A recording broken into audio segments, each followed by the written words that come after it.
Assalamualaikum warahmatullahi wabarakatuh. Saya Waalaikumsalam. Dini Hayati Mardiah, CGP Angkatan 10.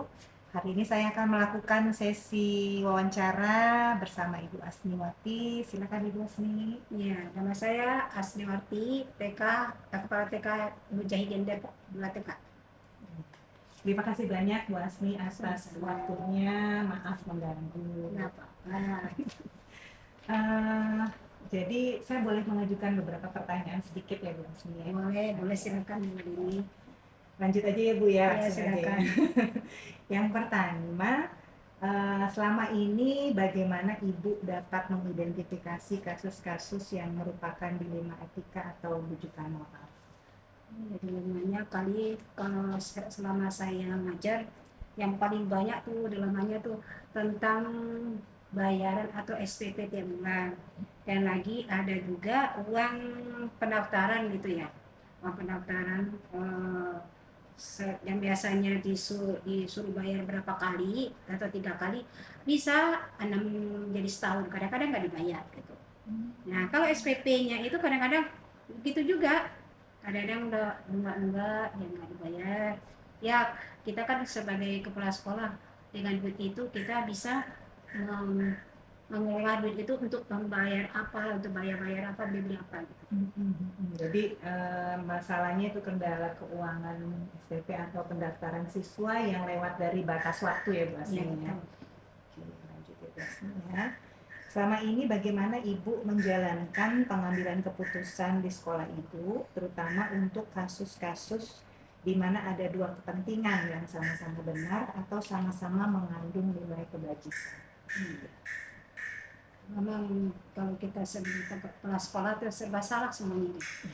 Jadi kita orang orang tua yang punya bermasalah sama kita, kita panggil dia ke kantor dengan bicara empat mata.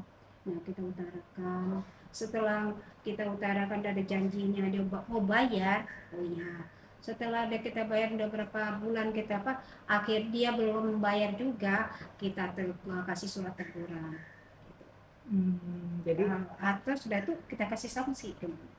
jadi pertama diajak diskusi gitu ya Bu, musyawarah, kira-kira Sudah tuh kalau berapa bulan nggak bisa juga, kita kasih surat teguran. Kalau nggak ada surat teguran, kita coba surat sanksi ya. Surat sanksi. ada surat sanksi ya Bu ya. Jadi bisa dibilang ada 3 tahap ya Bu ya. Dan Nah, langkah-langkah atau prosedur seperti apa yang biasa Anda lakukan selama ini? Kayaknya sepertinya sudah sekalian terjawab tadi ya Bu ya. Dari ada pemanggilan, terus surat peringatan, terus baru surat sanksi begitu ya Bu ya. Baik, masuk ke pertanyaan berikutnya. Hal-hal apa saja yang selama ini Ibu anggap efektif dalam pengambilan keputusan pada kasus-kasus dilema etika? ya kita ajak musyawarah, bagaimana kita tanya apa aja kesulitan dia, kalau bisa kita bantu dengan meringankan, atur bayarnya kalau kita kurang bisa jadi 2/3 gitu. Kalau nggak separuhnya, itu jangan satu-satunya. Kita harus mencari kesempatan, apalagi keadaan sekarang ekonomi orang lebih banyak. Jadi bisa ada keringanan juga gitu Bu Asni ya, subhanallah ya. Sekarang. Baik, yang selanjutnya Bu Asni, hal-hal apa saja yang selama ini merupakan tantangan dalam pengambilan keputusan pada kasus-kasus dilema etika? Kita tuh emang keadaan kayak seperti ini, ekonomi kita seperti ini, itu kita nggak tega untuk gimana ambil keputusan atau ngambil sanksi. Kita melihat keadaannya, kesulitannya. Contohnya bapaknya tukang ojek, untuk makannya sehari-hari. Kalau ojeknya dapat, alhamdulillah. Kalau enggak, untuk anaknya tuh gimana? Saya. Jadi karena tahu latar belakang siswa seperti kita apa ya Bu iya, ya. kita masuk kelas itu harus melihat latar belakang orang tuh gimana gitu. Jadi tidak mungkin gitu ya. Iya, nggak asal-asal ambil gitu. Selanjutnya, apakah Ibu memiliki sebuah jadwal tertentu dalam penyelesaian kasus dilema etika, atau Ibu langsung menyelesaikan di tempat, atau memiliki jadwal untuk menyelesaikan bentuk dan prosedurnya seperti apa yang Ibu jaminkan? Kalau saya nggak punya jadwal, karena kalau Tidak ya, terlalu tidak banyak terjadwal. jadwal, akhir nggak bisa menyelesaikan masalah. Oke. Dia punya kesibukan, kita punya kesibukan. Ya di waktu itulah kita kasih menyelesaikan, mengajak musyawarah dengan jalan satu-satunya. Nah kalau kelas satunya dia bisa bayar, kapan mau bayar gitu. Jadi bisa jadi pada saat di tempat gitu ya Iya. Bu ya, jadi Iya. tidak terjadwal ya, mengingat kesibukan masing-masing gitu. Hmm. Selanjutnya, adakah seseorang atau faktor-faktor apa yang selama ini mempermudah atau membantu Ibu dalam mengambil keputusan dalam kasus-kasus dilema etika? Ya faktor-faktornya kalau orang itu, makanya kami mengajak orang tua itu menabung walaupun sehari 10.000 atau 5.000 diterima setiap hari. Kalau dia cara mempermudah gitu, dengan dia ada menabung, dengan ada madu, dia kalau mau bayar SPP, Bu, aku mau potong dari mau tabung, alhamdulillah kami potong tiap bulan. Tapi kalau gitu, itulah salah satu yang mempermudah gitu. Mau jalan-jalan, dengan ada kita menabung, dipotong dari uang tabungan itu. Cara begitu. Berarti dari sekolah juga menjembatani ya Bu ya. Iyalah, kita harus kerjasama dengan orang tua. Betul. Keren sekali Bu Asni. Selanjutnya, dari semua hal yang telah disampaikan, pembelajaran apa yang dapat Ibu ambil dari pengalaman Ibu dalam mengambil keputusan dilema etika? Ya, pengalaman kalau ya kembali lagi karena masalah itu ya, karena ekonomi sekarang lebih sulit, kita mengambil keputusan itu lebih banyak hati-hati, enggak tegaan kita langsung gebrak gitu bisa. Jadi kita lebih banyak hati-hati apa yang kita putuskan, apa yang kita tetapkan, dan ini jangan tersinggung apa yang kita Jadi memperhatikan orang tua lah ya, di sekolah. Kehidupan orang tua harus kita hati-hati. Oh jangan orang tua sakit hati dengan kata-kata kita. Baik Ibu, kalau untuk wawancara sesi ini saya rasa cukup sekian dan terima kasih banyak atas paparannya. Ini sangat membantu saya dalam mengikuti pendidikan calon guru penggerak pada modul yang sedang saya jalankan kali ini. Amin. Baik, terima kasih banyak Bu Asni. Sehat-sehat. Assalamualaikum warahmatullahi wabarakatuh. Waalaikumsalam warahmatullahi wabarakatuh.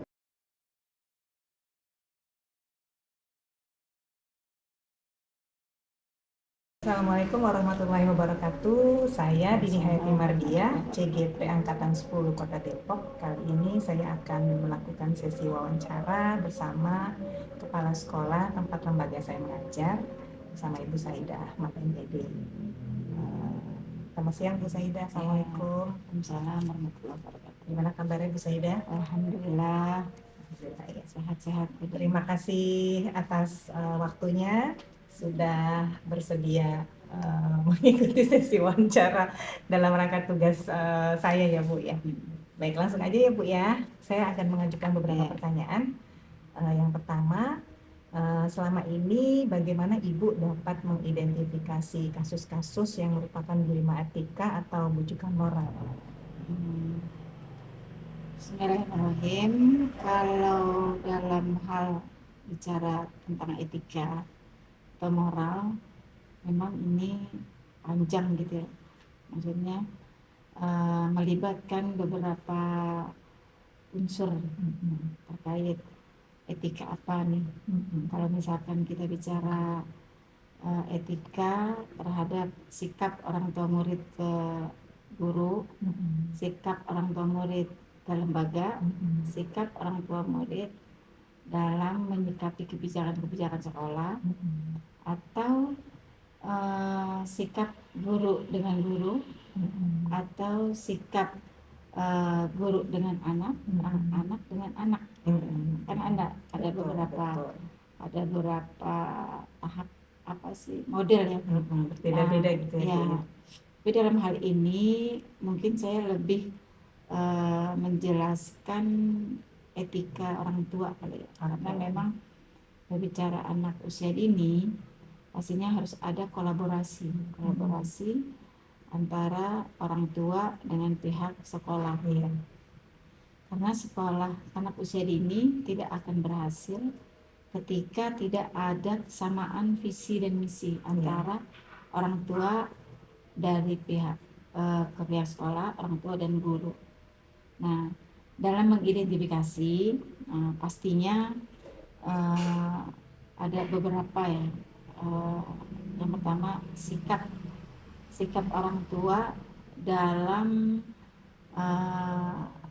ketika menerima informasi, itu satu. Yang kedua, etika orang tua dalam menyikapi kebijakan sekolah. Ya.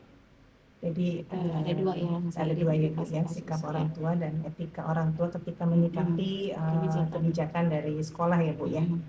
Baik, yang selanjutnya, selama ini bagaimana Ibu menjalankan pengambilan keputusan di sekolah, terutama untuk kasus-kasus di mana ada dua kepentingan yang sama-sama benar atau sama-sama mengandung nilai-nilai kebajikan? Biasanya saya kalau apa sih namanya, kita adakan rapat kecil dulu dengan ibu guru gitu ya. Nah, baru ketika sudah ada kesamaan tujuan, nah baru kita undang komite.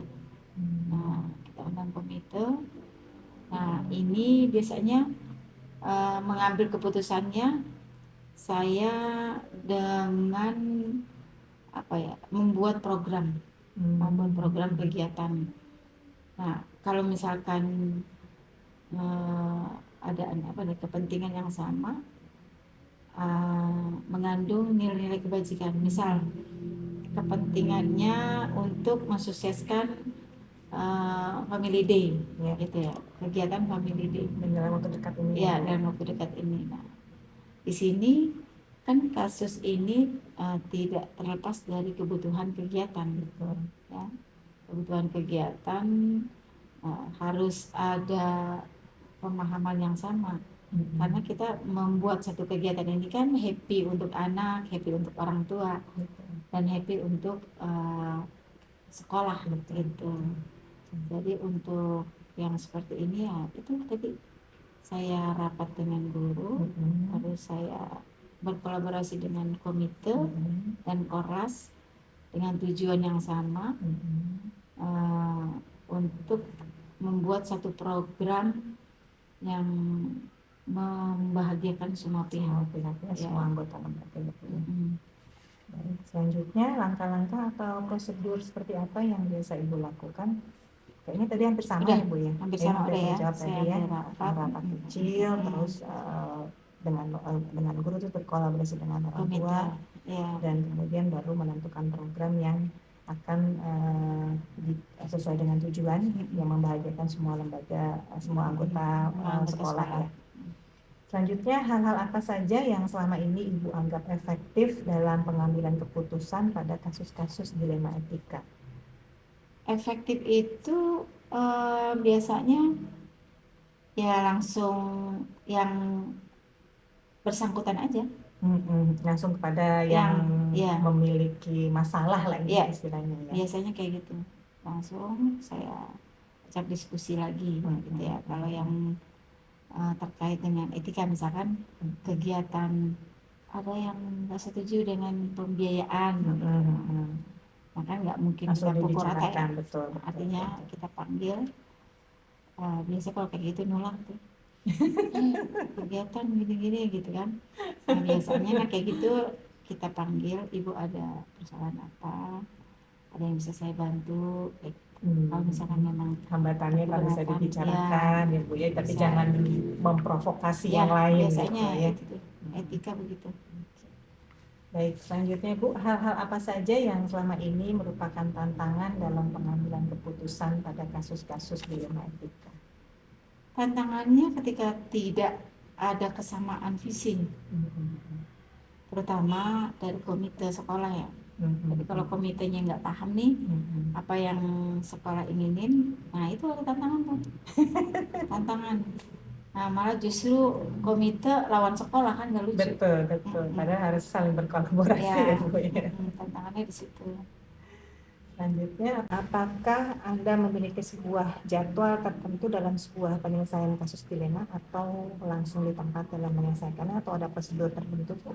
biasanya kalau jadwal tertentu sih enggak. Artinya ketika ada persoalan enggak langsung pas hari itu. Pas kita jeda dulu sehari. Nah, terus baru besok kita undang komite dan baru kita bahas kesannya gitu.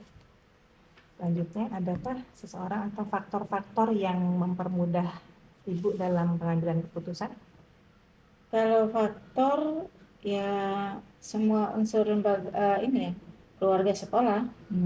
Ya, artinya ketika semuanya paham, terus satu tujuan, insya Allah nggak ada.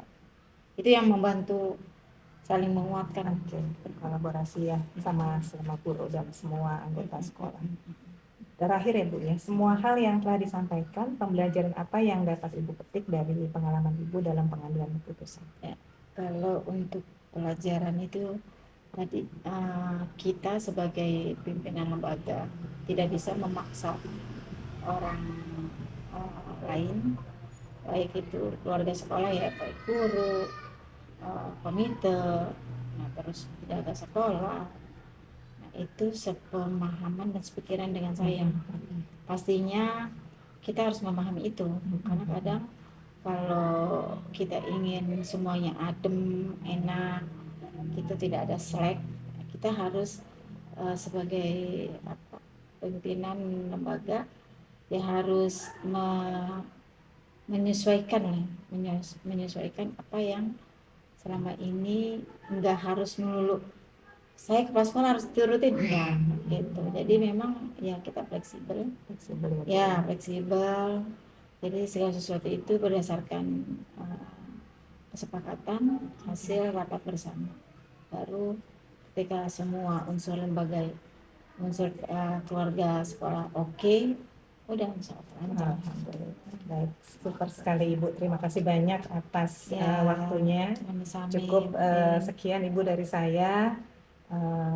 Semoga Ibu sehat-sehat selalu. Amin, amin. Dan lembaga kita semakin maju ya Bu ya. Amin, amin. Harus itu. Amin, amin. Wassalamualaikum Ya. warahmatullahi wabarakatuh. Waalaikumsalam warahmatullahi wabarakatuh.